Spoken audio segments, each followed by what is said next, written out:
Hello, boys. Back by kind of popular demand. I'm gonna start making these videos again. See if I can keep up with all the news. But obviously, it's week 3. It's not week 1. So I figured since I'm 0-2 now, I shouldn't really be giving advice. But I mean, there must be something wrong with everything because we have Logan and Grant at the top of the freaking league and me and Steven at the bottom. I think it's like something to do with upside down. I don't know. Something weird.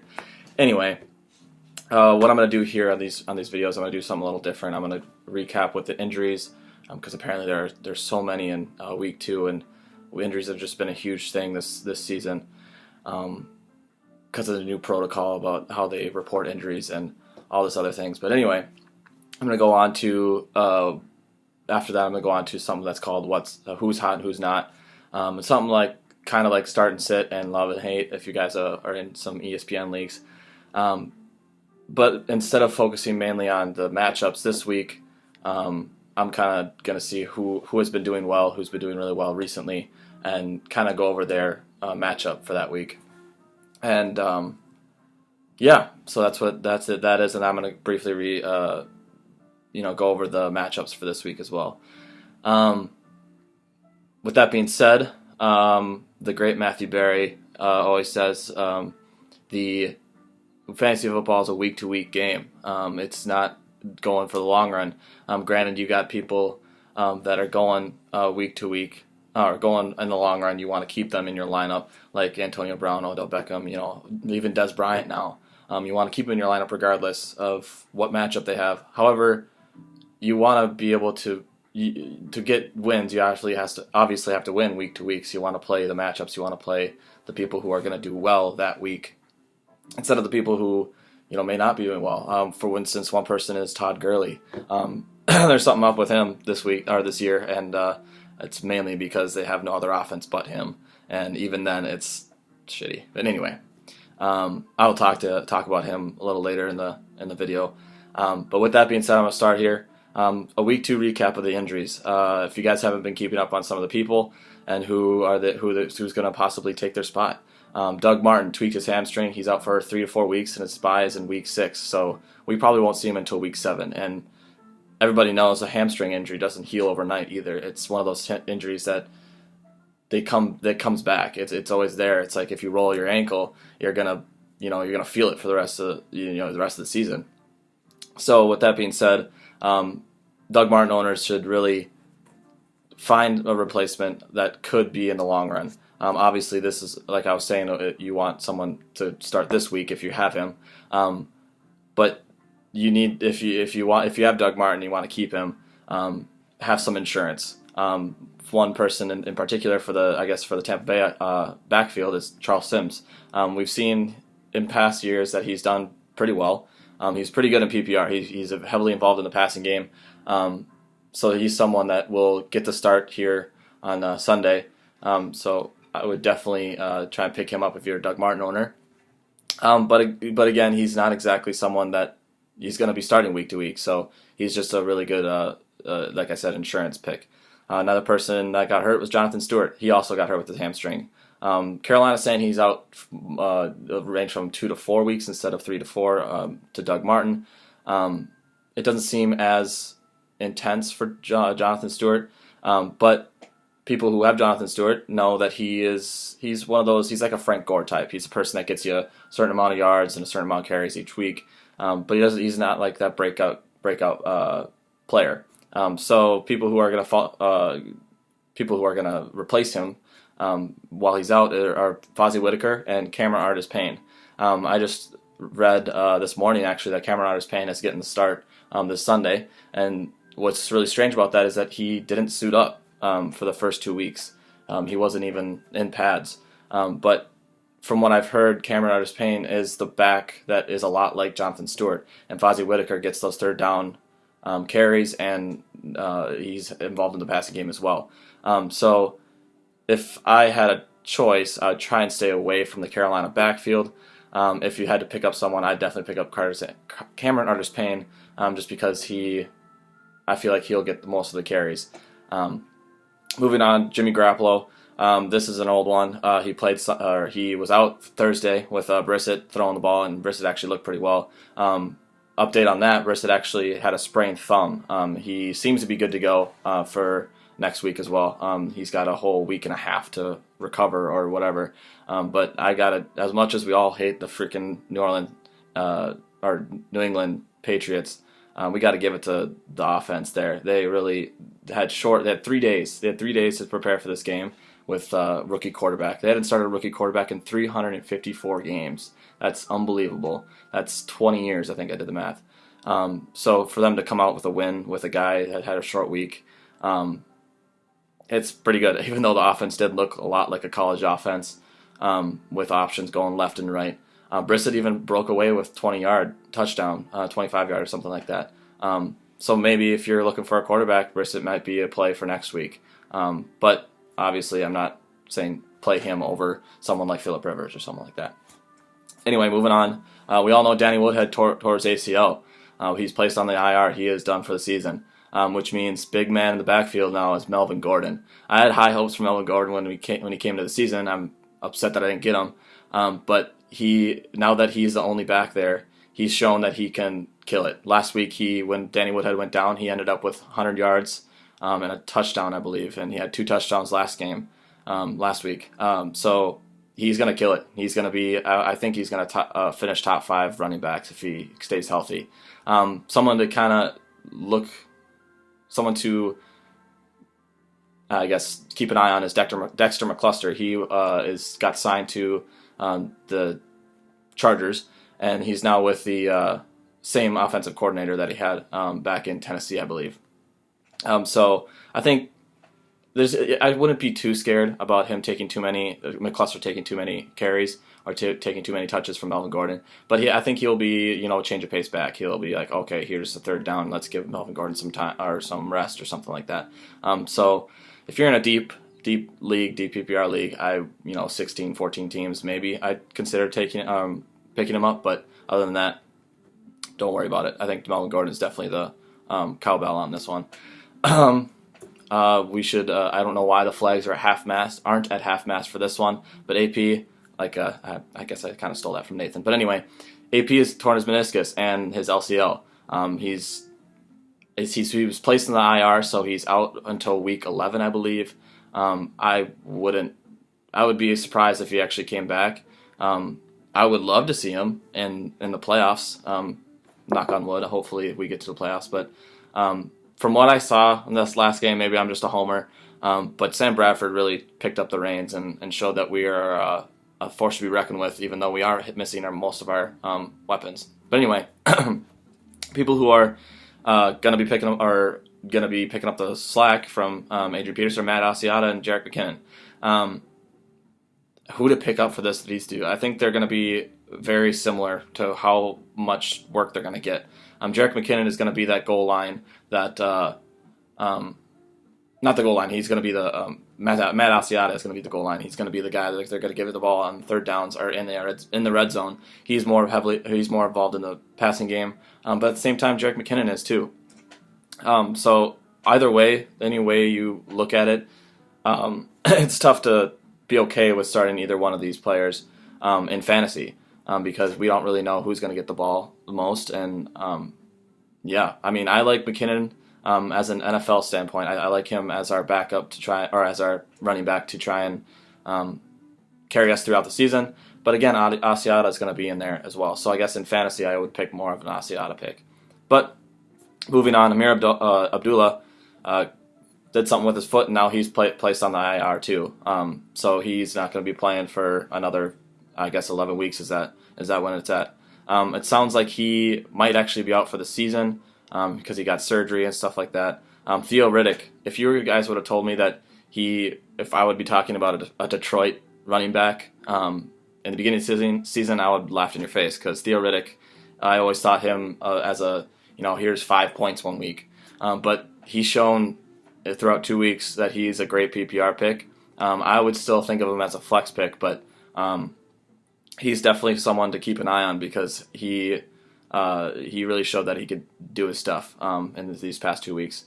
Someone also to keep an eye on in the Detroit backfield, Dwayne Washington. he's a change of pace back, and he is more of the on the ground pick, where Theo Riddick is more of a guy where he's involved in the running game or in the passing game.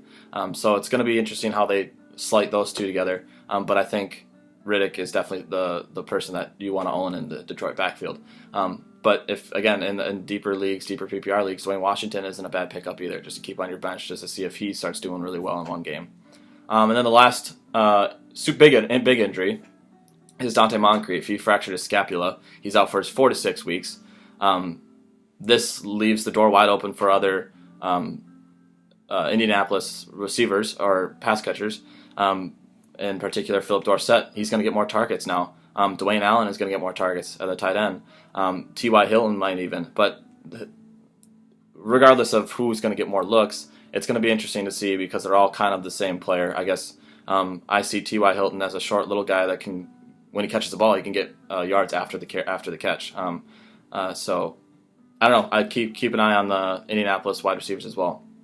Some other injuries to keep an eye on. Jay Cutler did something with his thumb. He's out for week 3. Bears will continue to monitor his health, I guess you could say. Brian Hoyer gets a start. I'm scared about Brian Hoyer just because it's Brian Hoyer. So if you do own Alshon Jeffrey or Jeremy Langford or even Kevin White if you're starting him, I'd keep an eye on how well Brian Hoyer does this week. Obviously, I'm starting Alshon Jeffrey, and if I have him, but I'd still keep an eye on it because he might, it's really all depends on how Brian Hoyer can get related to the offense and stuff like that. Moving on, Arian Foster, he did something with his hamstring. He's a person that has always been injured since the dawn of time. So he's considered day-to-day right now. He's one of those players that people can trust on his decisions and whether or not he's able to play, if he thinks he's able to play that week. So keep an eye on that as well if you're an Arian Foster owner. People to pick up in the backfield there is Jay Ajayi and Kenyon Drake. I wouldn't expect too much from either one of them. It did seem like Jay Ajayi did get the start this week. But keep an eye on them. It seems like Jay Ajayi has some, attitude or problems like that because for week 1 when he didn't get the start, they left him in Miami when they traveled to the next game because he was so upset about not getting the start. But regardless, I would kind of stay away from the Miami backfield because they haven't really shown that they have that well of a running game. Even last year with Lamar Miller, we see that Lamar Miller now in Houston doing really well. Granted, last night or 2 nights ago, Thursday night, whatever, he didn't do a whole lot, but he is a great running back, and they didn't really do anything with him in Miami. So keep an eye. I would stay away from the Miami backfield. Another person is the Jets wide receivers. Brandon Marshall sprained his MCL. It seems scary, but he still is considered to play. Definitely monitor his weekly progressions. Same with Eric Decker. He did something with his shoulder, I think, too. So keep an eye on those guys if you're owners of them, because those are some pretty big injuries that are tweaks that you need to make sure that they're good to go on that week. Because last thing you want is to be playing Brandon Marshall and all of a sudden he's not ready to go. An hour before game time. But another person, Quincy Enunwa, Quincy Enunwa is a guy that you want to be picking up in that wide receiver field. So enough of the injuries. Way too many. It's unfortunate it's a year of the injuries, but anyway, and going on to who's hot and who's not. I'm gonna go by position. Obviously, I'm gonna keep out the obvious people like Aaron Rodgers. You gotta always play. I would say Andrew Luck, but I guess he's tweaked up too. He's a bump. He's a little hurt, but different people like that I'm gonna keep out. Or Antonio Brown. Obviously, you're playing him. Like I said, Odell Beckham. You're always playing him. So I'm gonna keep those guys out. I'm gonna kind of focus on other people. For QBs, who's hot? I'd say Matt Ryan. If you own Matt Ryan, you're starting Matty Ice. Granted, he played the likes of Tampa Bay and the Oakland defense these past 2 weeks, but he spread the ball around, giving Julio Jones a touchdown in both games, and he has over 300 yards in both games as well. He plays New Orleans this week, and it's going to be a shootout. Those two, they both have an offense, or they both have a defense where their offense is going to thrive against one another. So it's just going to. That's what I thought last week, at least. for the New Orleans and the Giants game. Granted, that wasn't how it played out, but this week I think it's a Monday night game. It's prime time. I think it's going to be a shootout. It's going to be the passing of the ball. Another guy, Derek Carr. He's much of the same for this week at least. He's got 300 yards in both games. Latavius Murray gave the offense a change of pace, and Amari Cooper. Amari Cooper and Crabtree is always a guy to look at too. He's got a tough matchup this week with the Tennessee defense. The Tennessee defense made Matt Stafford look like a fool last week. I was all high on Matt Stafford last week, and I thought he was going to do really well, but the Tennessee defense was able to shut him down. Granted, while they made Matt Stafford look bad, they made Sean Hill look good in week 1. So if you have Derek Carr, I'm starting him, obviously. You don't want to sit him over someone like Blake Bortles. So definitely start Derek Carr. Someone on the watch list. I'm doing something different where I'm doing watch list for who's hot and someone on the beware list for who's not. So on the watch list is Dak Prescott and Carson Wentz.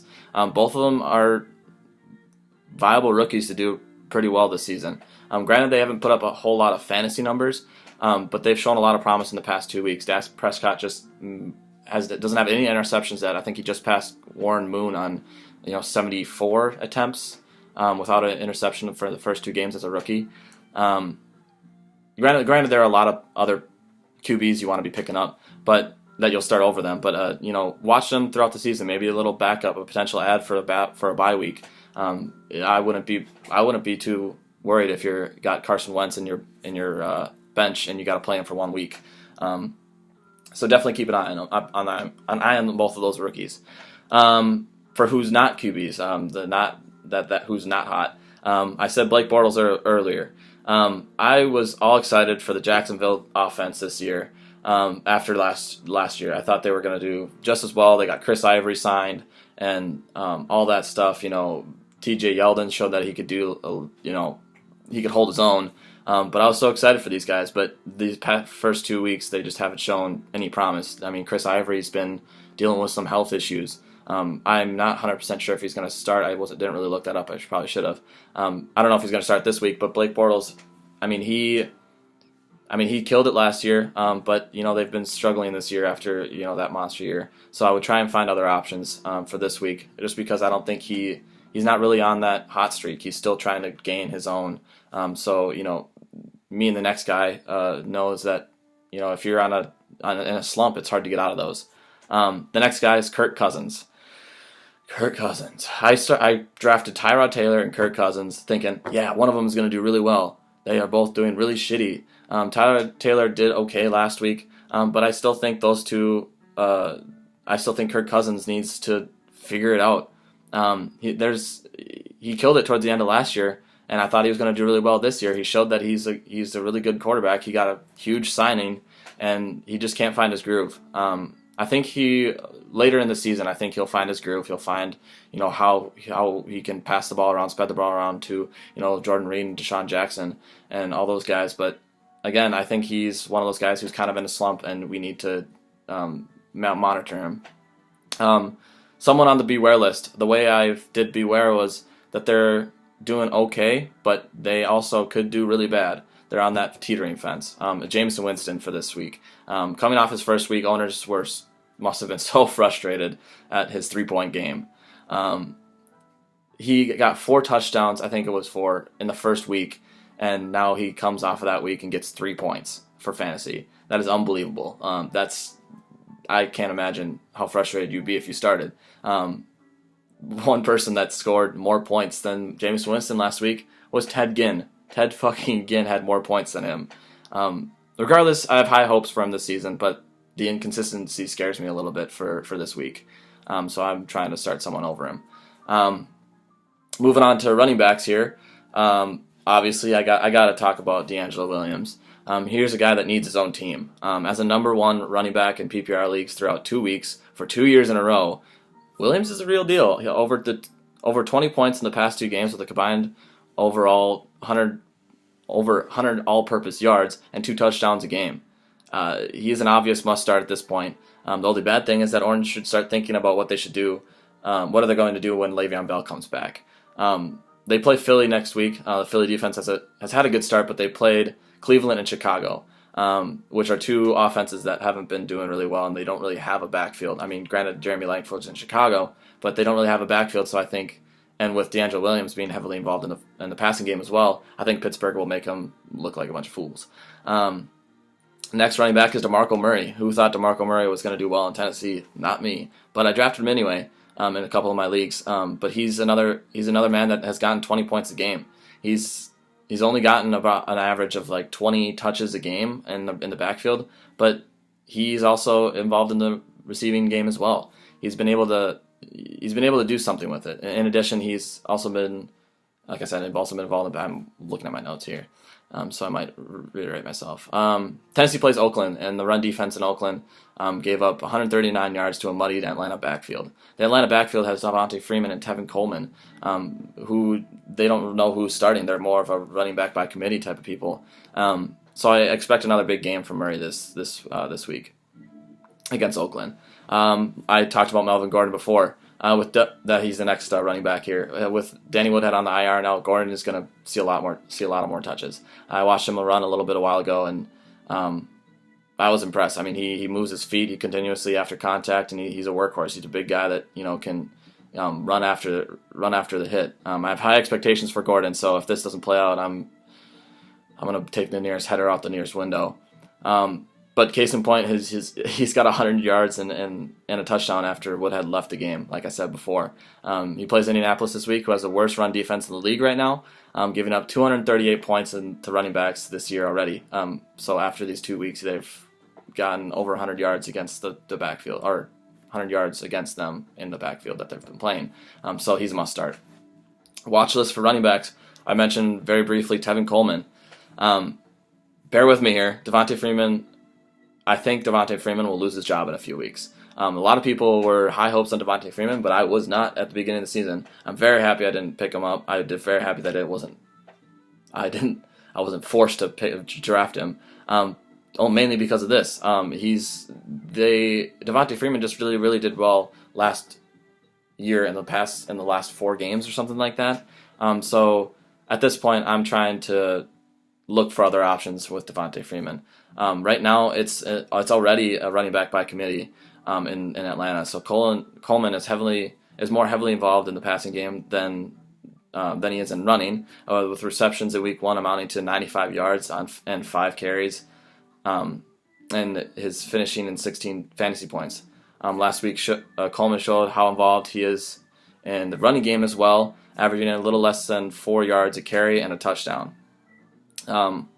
With my previously accolades to Matt Ryan as well, I think Coleman will have a great game against the terrible New Orleans secondary this week too, because he's involved in the passing game.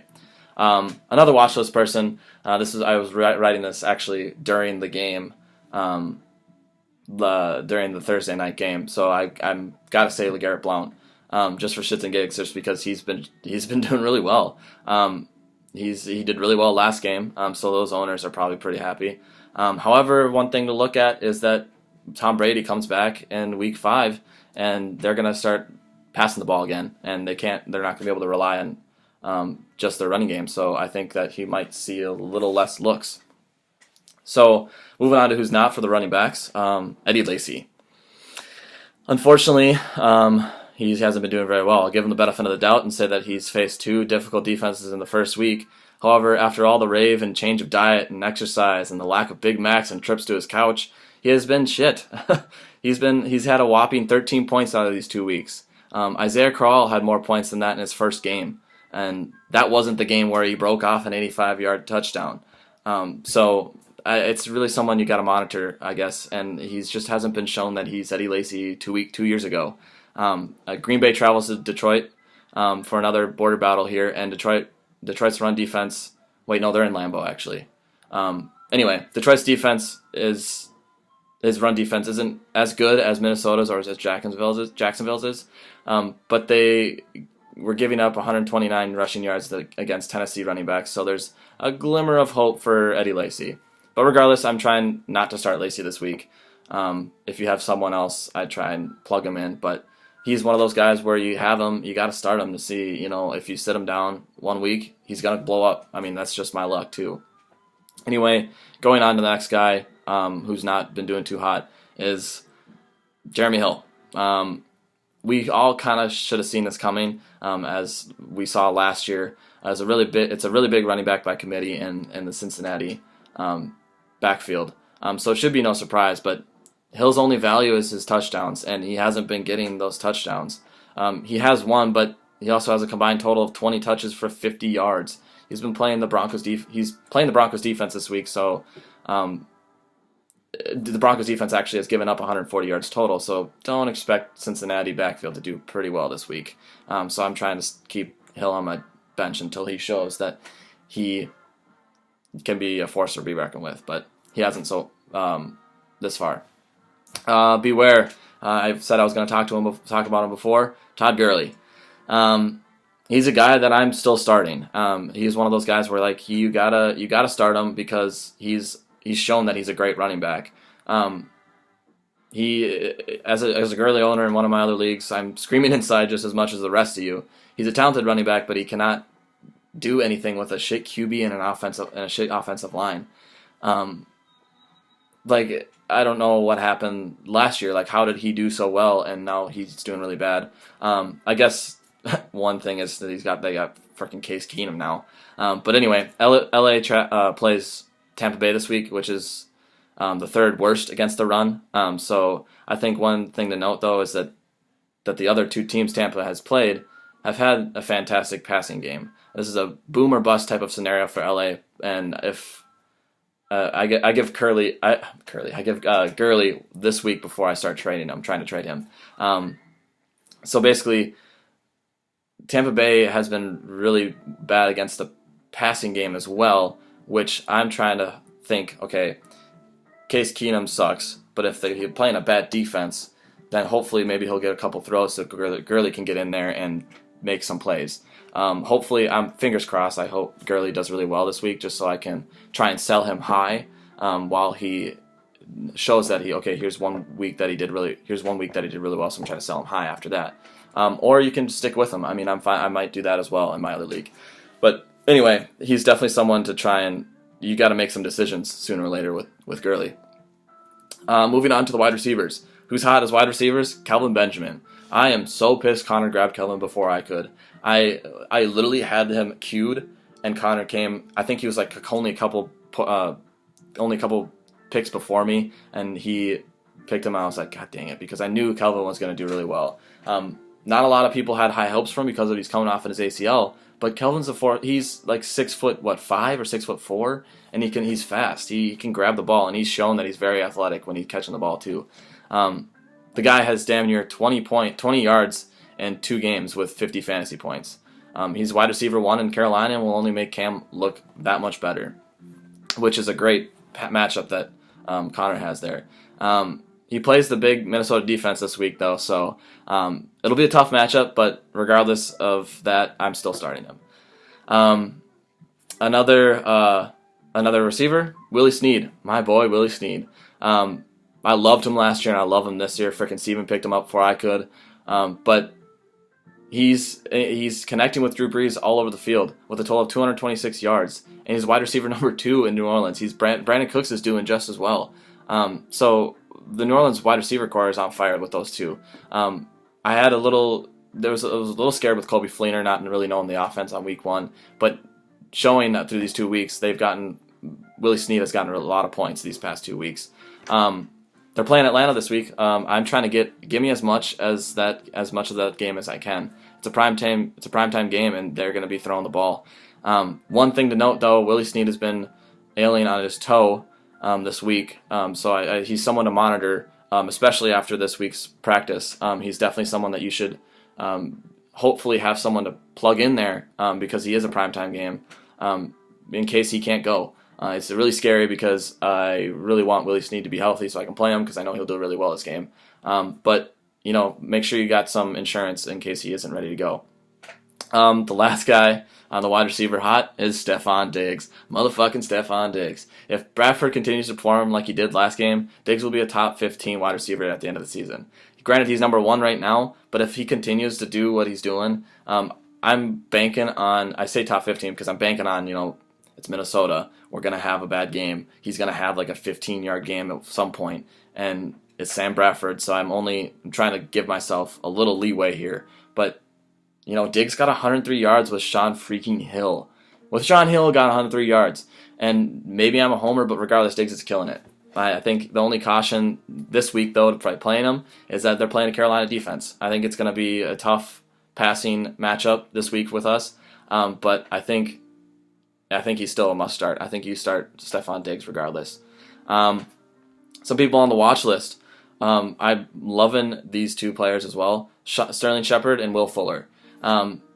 Name a New York Giants wide receiver that has the most points. Odell? Yeah, no. It's Sterling Shepard. He has the most points as a Giants receiver.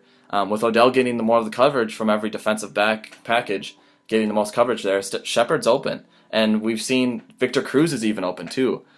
So I think the Giants is a force to be reckoned with this year. Again, if you would have told me that I was thinking Eli Manning was going to be a viable quarterback to start every week, I would have laughed in your face. I'm not a fan of Eli, but with Sterling Shepard, Odell Beckham, and with Victor Cruz now, they're definitely the wide receiver core and the Giants on the Giants is pretty scary. Sterling is a it's pretty funny because I was actually taking a piss the other day and I looked down and Sterling is actually a toilet brand. Look it up; it's pretty funny. But he has 160 yards and a touchdown after 2 games. That's 32 fantasy points. A strong flex consideration. Low end wide receiver too, but definitely try and start him in your flex if you got him. Like I said, Will Fuller. Forgetting about Thursday night game this Thursday, Will Fuller has more fantasy points than Sterling Shepard with over 200 yards. So he's someone to keep an eye on as well. I saw Matt started him, which is unfortunate because he had a really bad game this week. The Texans got shit on this week, which is too bad because I was really pulling for them. But anyway, Will Fuller is someone to keep an eye on. Some of the wide receivers that aren't hot, Randall Cobb. I don't know what's going on with the Packers this year, but they just haven't been too hot these past 2 games. Randall Cobb, I was so high on him at the beginning of the season as well. I thought maybe Jordy's back and Cobb is back in the slot where he belongs and he'll kill it. But apparently I was wrong. He has only had 99 yards out of the 2 weeks. That's just been a letdown. I mean, I have him in one of my other leagues and he just hasn't been doing really well. I do think Green Bay will have a fine passing day against Detroit, but unfortunately the ball will be spread around. So, I mean, if you got Randall Cobb, I'd try and sit him, but he's one of those guys where if you bench him if you bench him, he will go off. I feel like that's just kind of like one of those luck and karma things. But he hasn't been doing really well. The stats show that he has not been doing really well as a fantasy wide receiver. Next guy is Sammy Watkins, another dude that I was all happy about because I got him in our draft. I was like, yeah, Sammy Watkins, he's going to do really well. Tyrod Taylor, they're really going to connect. It's going to be awesome. They're going to be healthy.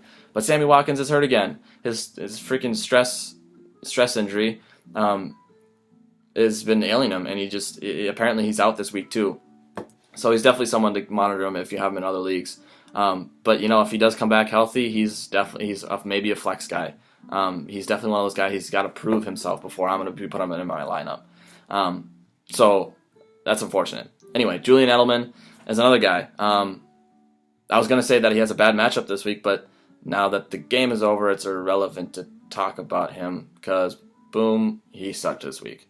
He only had 6 points in PPR, I believe, and he's been getting a good amount of points in these past 2 weeks. We all could have seen this coming. Julian Edelman was playing with a rookie quarterback, Brissett, who we didn't know if he could throw the ball or not. So, I mean, it doesn't really surprise me that Edelman didn't do really well this week, but it's tough to sit him. On the beware list, even though I talked T.Y. Hilton up before, he's on my beware list. Folks may get excited about Hilton because of Moncrief, because Moncrief's out a while, but this means Hilton will get more looks, and that means the defensive backs will look at T.Y. Hilton more than any other people, than the other wide receivers on Indianapolis.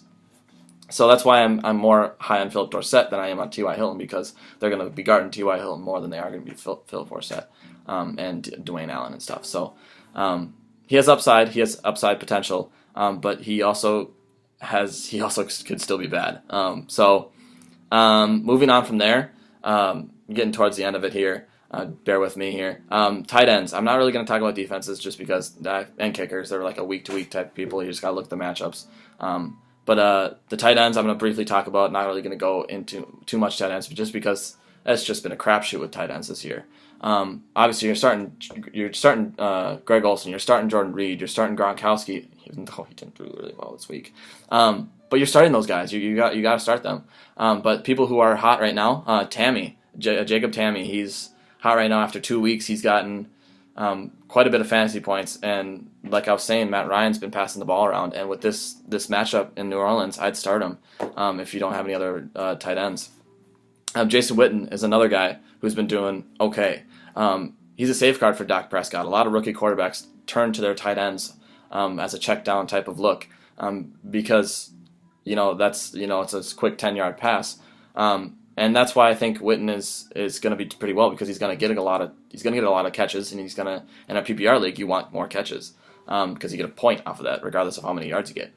So I think he's someone you should own. And then, like I was saying, you're starting people like Greg Olsen and Jordan Reed and all those people. So those are the tight ends. A couple tight ends that aren't doing too well. Travis Kelce hasn't been doing as well as we thought he was going to. He was drafted high, and we thought he was going to do really well, but he hasn't been really getting a lot of those looks. And then Kyle Rudolph is the other guy. Again, I'm a homer. I love Kyle Rudolph. I think he's a great tight end, okay tight end. But hopefully he'll get more looks with the Sam Bradford now. Now that he's going through an entire week, Sam Bradford, knowing he's the starter, hopefully in practice they're working Kyle Rudolph more into the offense, so it can take more pressure off Stephon Diggs. There are all of the who's hot and who's not. I'm going to briefly go over our matchups here. I didn't really prepare for any of this, so it's just kind of first reactions type of thing. I'm going to start with my matchup against Nathan. I'm starting Stafford against Green Bay. As much as I don't want to, I got to. I'm not going to start Kirk Cousins this week. And on the flip side, Nathan's also taking the same risk with Russell Wilson. I think Russell Wilson's a risk quarterback. But going on to the running backs here, I think I've got him. It's hard to talk bad about me, but Christian Michael hasn't really done a whole lot, and same with Jeremy Langford. But I guess on the flip side, Mark Ingram hasn't been doing a whole lot either. But he plays Atlanta, which I'm really excited about. Hopefully he'll do really well this week. As the receivers, I think Nathan's got me on the receivers, even though DeAndre Hopkins did only get 9 points. I think he still got me. Antonio Brown, hopefully he does something this week. Week 2, he didn't really do a whole lot, so hopefully he'll get more into the passing game. Again, I'm starting Sterling Shepard, and I'm starting Jeremy Maclin in my flex. So I'm trying to get those receivers in there. He's starting Golden Tate, who actually isn't a bad start. I got him in the tight ends with Julius Thomas and Greg Olsen. But other than that, it's projected that I'm going to win, and obviously I'm going to say that I'm going to win. So sorry, Nathan. I've got to get my first win. I can't go 0-3. If I go 0-3, I'm gonna lose it. Next matchup here is Steven against Logan. Last year I would have said, Steven's going to win this by a long shot. We all know Logan sucks. But look at Logan's team here. Ben Roethlisberger doing all right. DeMarco Murray killing it. David Johnson killing it. Julian Edelman should have killed it. Larry Fitzgerald, he's killing it. Matt Forte, yeah, I talked big on Jason Witten. I think Logan has a good team. Even his bench isn't that bad. Gotta check it. Okay, yeah. Even his bench isn't too bad. He's got Ryan Matthews and Emmanuel Sanders and Alan Hearns on his bench with Tyrell Williams. I mean, those guys are people who could do really well. Steven's team, you're hurting, man. You got Alshon Jeffrey, you got Andrew Luck, you got to start Travis Benjamin, you got Gurley, you're starting McKinnon. Although you do have Willie Snead, however, he might even be hurt. I don't know. I think obviously Logan will win this game. Unfortunately, as much as it hurts me to say that he's going to go 0-3, he's going to go 0-3. Sorry, Steven, you're going to go 3-0, and Steven's going to go 0-3. My bad. Anyway, moving on to the next one, we got Connor and Mark. For some reason, they've got Connor projected at 84 points. I don't believe that's what's going to happen because he's got Melvin Gordon, he's got Cam Newton, he's got Julio Jones, and in primetime game he's got Kelvin Benjamin. He's starting Quincy Enunwa, it looks like, from now. Unfortunately, he didn't start LeGarrette Blount, which is a big blow, but I'm sure he's kicking himself about that too. But, I still think he's got a pretty good team. Going on to Mark's side, he's got Eddie Lacy and Thomas Rawls. Thomas Rawls might not even start. He's doubtful. Hopefully, Mark is looking at his lineup because I want to see, his running backs. I guess Rashad Jennings, looks like he's going to play. But I want to try and get Dez in there, but he's actually got pretty good wide receivers there. So if I was Mark, I'd try and trade one of my wide receivers for a running back. But regardless, this game, I think Connor's actually going to come out with a win. I hate that as well. But anyway, moving on to the next one. We got Marcus versus Sam. Let's look at this matchup here. Marcus is starting Theo Riddick and Jeremy Hill. That's a tough start as running backs. I talked Theo Riddick up a little bit, but I also talked Jeremy Hill down. I think your wide receivers are good. I like all of those. Deshaun Jackson's in a contract year. I'm really high on him this year. I think he's going to do really well this year. He's got to try and prove himself. If he doesn't prove himself, he's not going to get signed. So he's got to try and get more involved in the offense. So I really like the Deshaun Jackson play. Big Dick Decker over there and T.Y. Hilton, awesome. And then we got Sam over here with Jonathan Stewart. Hopefully he's still got him in the starting lineup. Hopefully he can try and switch him out there. But Sam's got Stephon Diggs and Amari Cooper and Mike Evans. I mean, all three of those guys are potential, booms this week as well. With Carson Palmer, who shows that he killed it last week. So again, I'd say it looks like Sam picked up Charles Sims, so I'd try and switch him in for Jonathan Stewart as soon as he can. But this is going to be a tough matchup. I think it's going to be a really close game. I think if Sam puts in Charles Sims, I think he's got a chance at a win here. But again, it's going to be a tough one. I do like Marcus's wide receiver core, but if I had to pick, I'd say Sam's going to win this game. Going on to this game here with Grant. The last game, Grant and Matt changed his name to a SpongeBob reference. Seems like Matt. Anyway, the game here. Grant has got a great team. Again, C.J. Anderson's doing well. He's got Ezekiel Elliott. I didn't think Ezekiel Elliott was going to do that well. I thought he was going to do really well, but with the offensive line. But I didn't think he was going to do as well as he's doing. He's got a touchdown in both games. Drew Brees is doing really well. He's got a primetime matchup against a terrible defense. Jordy Nelson's doing all right. Allen Robinson hasn't doing a whole lot, and neither has Doug Baldwin. But he's got Jordan Reed, who's doing okay. Matt's team, he's got Derek Carr and DeAngelo Williams, Lamar Miller. His team on paper looks really good. Unfortunately, they didn't really produce the points that he wanted. Lamar Miller and Will Fuller, I should say. But I think Jordan Matthews might pick up some of the slack this week. Same with DeAngelo Williams. I think that he's got a pretty good matchup. He's sitting Randall Cobb, like I was saying before. So he's got a pretty good. He's got an okay sense of who he's playing, who's starting. However, I can't root for Matt. I'm gonna go for Grant, even though he's 2-0 right now. I hate to say that our league's gonna have 2 3-0 people start on our third week, but I think Grant's gonna get the W this week as well. Other than that, I got nothing else to talk about. I'm gonna try and keep doing these videos. I'm gonna try and do them before the Thursday night game, so we can actually see who's gonna be playing that. See if we should play those Thursday night people or not. But I've been working, and we're all working, we're all busy. But I'm gonna try and do as best I can. So that being said, that is the end of the first video. Good luck to everybody. Hopefully I can get a win this week. And, have a great rest of your week, guys. Peace.